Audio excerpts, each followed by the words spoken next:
En el nombre del Padre, del Hijo y del Espíritu Santo. Amén. Ven, Espíritu Santo, llena los corazones de tus fieles y enciende en ellos el fuego de tu amor. Envía, Señor, tu Espíritu y renueva la faz de la tierra. Oh Dios, que has iluminado los corazones de tus fieles con la luz del Espíritu Santo, haznos dóciles a sus inspiraciones para gustar siempre el bien y gozar de su consuelo. Por Jesucristo nuestro Señor. Amén. Introducción de la primera carta a Timoteo en las ediciones del Nuevo Testamento a las cartas de San Pablo dirigidas a comunidades cristianas. Siguen las dirigidas a personas concretas. También en este último grupo se ordenan de acuerdo con su extensión. Primero van las dos cartas a Timoteo. Sigue la carta a Tito y se termina con la breve misiva dirigida a Filemón. A las tres primeras, dos dirigidas a Timoteo y una a Tito. Se las conoce comúnmente como cartas pastorales. Esta denominación se introdujo a principios del siglo XVIII por razón de sus destinatarios inmediatos y del contenido. Van dirigidas a dos colaboradores del apóstol que están al frente respectivamente de las comunidades locales de Éfeso y Creta. Su contenido es eminentemente pastoral, pues se prescriben normas y consejos para la buena marcha de aquellas comunidades, amenazadas por el influjo de falsos maestros. Contienen también orientaciones sobre la organización de las iglesias y la función de los ministros. Las tres, además, están redactadas con un estilo sencillo y en tono familiar, que denota la preocupación del autor por formar a quienes desempeñan la tarea del buen pastor en las comunidades cristianas. Sin embargo, cada una de ellas presenta también algunas características propias en las que conviene reparar. Estructura y contenido. La primera carta a Timoteo se escribe para defender la sana doctrina. Esto es, la que verdaderamente lleva a la salvación y fue recibida mediante la predicación de San Pablo, frente a las desviaciones que conducen al error, y para mostrar las consecuencias que se derivan de la doctrina del Evangelio con vistas a la organización de la Iglesia. Tras unas palabras de saludo, en la primera sección se urge a Timoteo a defender la recta doctrina frente a las enseñanzas de los falsos doctores.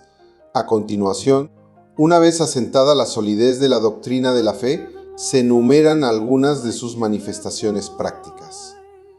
Puesto que lo principal es la relación con Dios, en la sección segunda el apóstol instruye a su discípulo acerca del modo de dirigir rectamente el culto, especialmente la oración y la participación en las asambleas litúrgicas.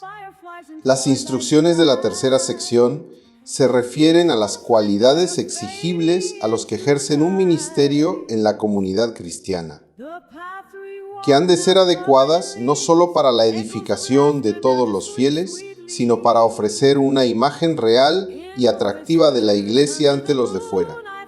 Por último, con un tono aún más familiar que antes, de modo que resulta difícil encontrar un esquema sistemático en el orden de exposición. El apóstol exhorta y aconseja a Timoteo sobre el modo de comportarse y relacionarse con los demás ancianos, viudas, presbíteros, gente pudiente, falsos maestros. A todos ha de dispensar una cuidadosa atención. La carta termina con unas breves palabras de despedida en las que se insiste de nuevo en la idea fundamental: la custodia fiel del depósito de la doctrina recibida. Ocasión de la carta. En esta carta, Timoteo aparece al frente de una comunidad cristiana implantada en Éfeso que tropieza con los obstáculos propios de los comienzos. El ambiente pagano, las doctrinas desviadas de algunos falsos maestros y las costumbres relajadas de ciertos cristianos preocupan al apóstol. Timoteo recibe el encargo de mantener la doctrina recibida y estimular la vida cristiana de los fieles. En otros escritos del Nuevo Testamento se menciona la actividad de Timoteo como colaborador de San Pablo. De él se dice que lo acompañó como un hijo con su padre, Según el testimonio de los Hechos de los Apóstoles, Timoteo era hijo de padre gentil y madre judía piadosa cristiana. En su segundo viaje misional, Pablo, a su paso por Listra, recibió excelentes referencias de este joven cristiano. Después de haberlo circuncidado, lo llevó consigo como colaborador y ayudante en la fundación de las iglesias de Filipos y Tesalónica. Se menciona que estuvo en Berea y que desde Atenas el apóstol lo envió a Tesalónica. De nuevo aparece en Corinto junto a Pablo y lo acompaña por Éfeso, Macedonia y Asia Menor en su tercer viaje. En las cartas de la cautividad se dice que estuvo junto al apóstol en la cárcel. La carta a los hebreos habla de su puesta en libertad, aunque no detalla el tiempo ni las circunstancias. De su carácter cabe destacar la fidelidad con que siguió a San Pablo. Debía de ser muy joven cuando el apóstol ruega a los cristianos de Corinto que lo traten con respeto, y no debía de tener muchos años cuando recibió la misión de presidir la iglesia de Éfeso. En esta carta se mencionan algunos pormenores acerca de la actividad de San Pablo de los que no se habla en otros escritos del Nuevo Testamento. En concreto, se dice que el apóstol dejó a Timoteo en Éfeso cuando marchó a Macedonia y que confiaba en regresar pronto junto a él. No es fácil encajar esas actividades en ninguno de los viajes del apóstol narrados en Hechos, pues cuando San Pablo partió de Éfeso hacia Macedonia en su tercer viaje, no parece que Timoteo se quedara en esa ciudad, sino que acompañó al apóstol, como se ha señalado. Además, el relato contenido en Hechos de la despedida emotiva de los presbíteros de Éfeso, como si nunca más volvieran a ver a San Pablo, induce a suponer que el apóstol no iba a regresar nunca a esa ciudad. No obstante, lo que se dice en esta carta mueve a pensar que el apóstol regresó a Éfeso cuando quedó libre de su prisión en Roma, y que sería en esa ocasión cuando habría que buscar el marco de referencia para esta carta y para la destinada a Tito. Al margen de esos datos concretos, la carta refleja el ambiente histórico de una comunidad cristiana de origen paulino a la que han llegado predicadores de doctrinas que se apartan del depósito de la fe recibida del apóstol, por lo que se hace imprescindible discernir la sana doctrina de esas corrientes perturbadoras. Esta carta, así como la segunda a Timoteo y la dirigida a Tito, tienen ciertas diferencias con relación al resto del corpus paulino. El vocabulario y el estilo son peculiares, predomina en su contenido lo moral o práctico frente al tono más teológico de otras cartas. La organización jerárquica y los errores a los que se alude parecen más propios de un periodo algo posterior a la vida del apóstol. Finalmente, existen dificultades a la hora de encuadrar su fecha de composición en la vida de San Pablo. Por ello, algunos han puesto en duda la autenticidad paulina de estas cartas. En cualquier caso, con independencia de que su autor fuera un secretario o un discípulo más o menos cercano a San Pablo, el sentido y la autoridad son del apóstol. Enseñanza: el tema central de la primera a Timoteo es la salvación dispensada por la Iglesia, que prolonga y actualiza la acción salvadora de Cristo. Esta cuestión se desarrolla desde puntos de vista distintos pero complementarios. En primer lugar, desde una perspectiva teológica, en torno al acontecimiento de Cristo, que es núcleo principal y fundamento de la vida cristiana.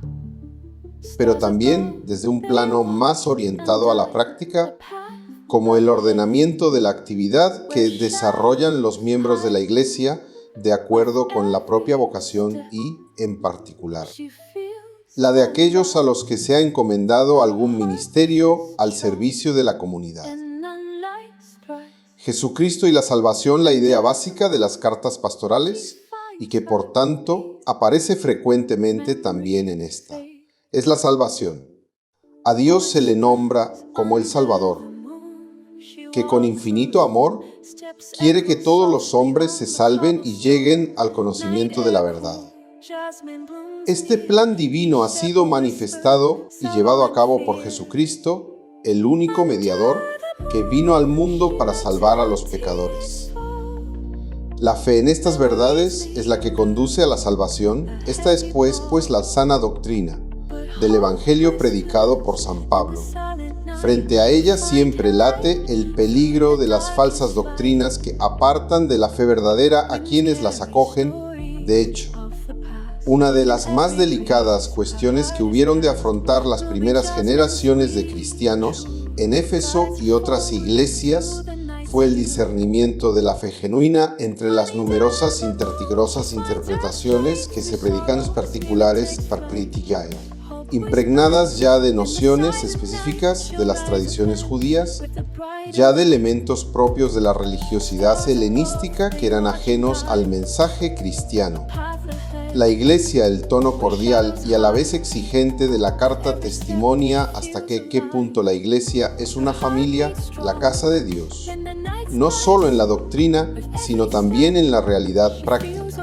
Esa Iglesia es columna y fundamento de la verdad, y por eso le corresponde conservar el depósito recibido.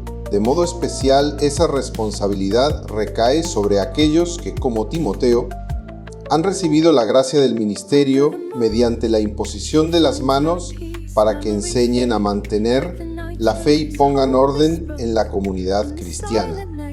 Cuando se escribió esta carta aún no estaba establecida la terminología de los diversos ministerios, ni definidos plenamente los cometidos de los órdenes sagrados en la jerarquía de la Iglesia, como aparecería posteriormente en los escritos de San Ignacio de Antioquía a comienzos del siglo. En la carta se menciona al obispo, aquel que estaba al frente de una comunidad particular, a los diáconos, a los presbíteros o ancianos e incluso al grupo de las viudas. De acuerdo con el ministerio recibido, cada uno tenía la misión de presidir, ayudar o enseñar y siempre de ofrecer testimonio de vida cristiana coherente.